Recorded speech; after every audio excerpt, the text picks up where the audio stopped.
You ever think about what happens when a massive new project, like a mine or a highway, breaks ground in a community? It changes everything. But the big question is, who gets to decide how it all unfolds? Today, we're going to dig into a really cool framework for looking at this exact relationship between big projects and the people they affect. It's called the ASEC model, and it gives us a super clear way to see what's really going on. So, let's just imagine it. A huge new development gets the green light. Who calls the shots? Is it the company pulling all the strings, the government, or do the folks who actually live there get a real voice in the matter?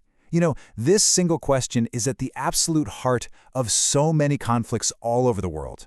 Well, when a company's business goals slam up against a community's way of life, things can get tensed and fast. The company needs to be efficient, of course, but the community is worried about their land, their water, their future. And this tension, it can seriously threaten what's called a company's social license to operate, which is really just a fancy way of saying the community's permission for them to even be there.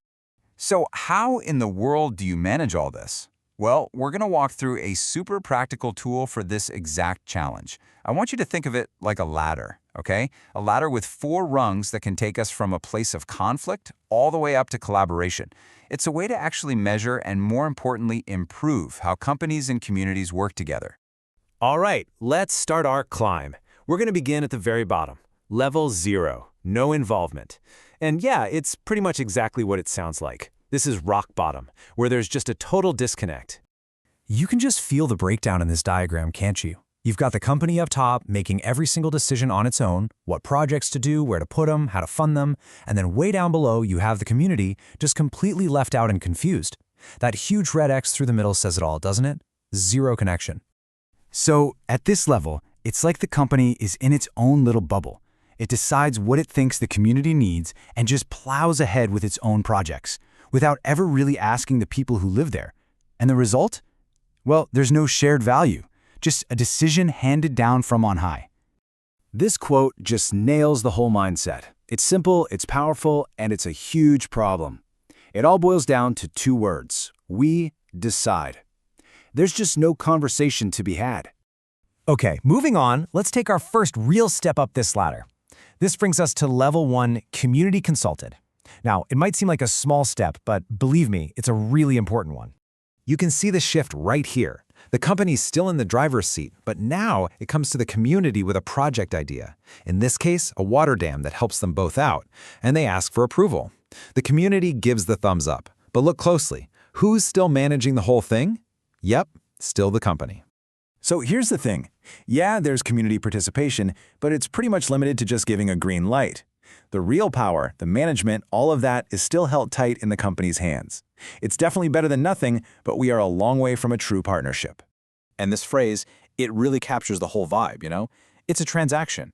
It's like, okay, we did our part, we asked. They did their part, they agreed. Box ticked. The conversation pretty much stops there. Okay, now this next step, this is a real turning point on the ladder.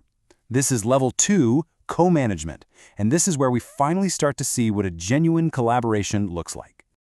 Look at this diagram. The arrows are finally going both ways. This is a real dialogue.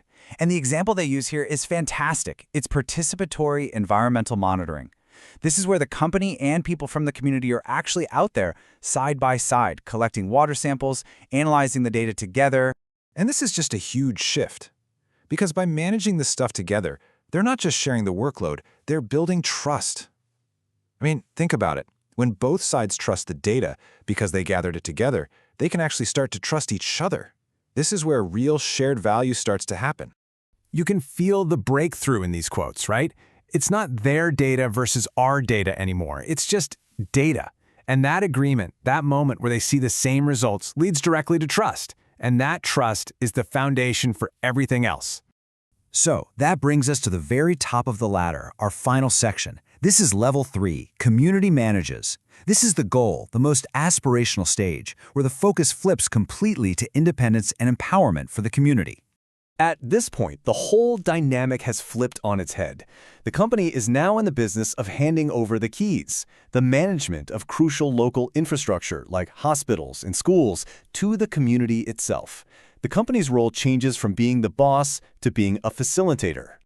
This is the end game, right? for communities to actually manage their own development without being dependent on a company. This is what creates true, lasting sustainability, the kind that will stick around long after the company's main project is done and gone. And this statement from the company, wow, it says everything. It shows a massive shift in mindset. The goal isn't control anymore. It's not even just partnership. It's empowerment.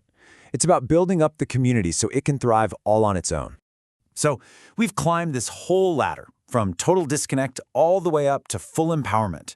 But in our final section, we've got to ask, why? What's the real payoff? Why does making this journey matter so much? This graph right here is the aha moment. It's the whole story in one picture. On the left side, where you have little or no community involvement, that's our levels 0 and 1. Look at that social conflict curve. It just skyrockets. But as you move to the right, into co-management and community management, levels 2 and 3, the curve just plummets. More involvement doesn't just feel better, it actually works better. So the big takeaway here is really clear. Climbing this ladder isn't just some nice, fuzzy idea. It's a strategic necessity. You start at the bottom with high risk and lots of conflict. You build trust through real partnership in the middle, and you achieve lasting, sustainable growth at the top. At the end of the day, this whole journey is what protects and strengthens a company's most important asset, its social license to operate. So, this framework gives us a pretty clear roadmap, a way to move forward, but it also leaves us with a much bigger question, doesn't it? As our world gets more and more connected, is this kind of deep, authentic partnership the only real future for sustainable development? Something to think about.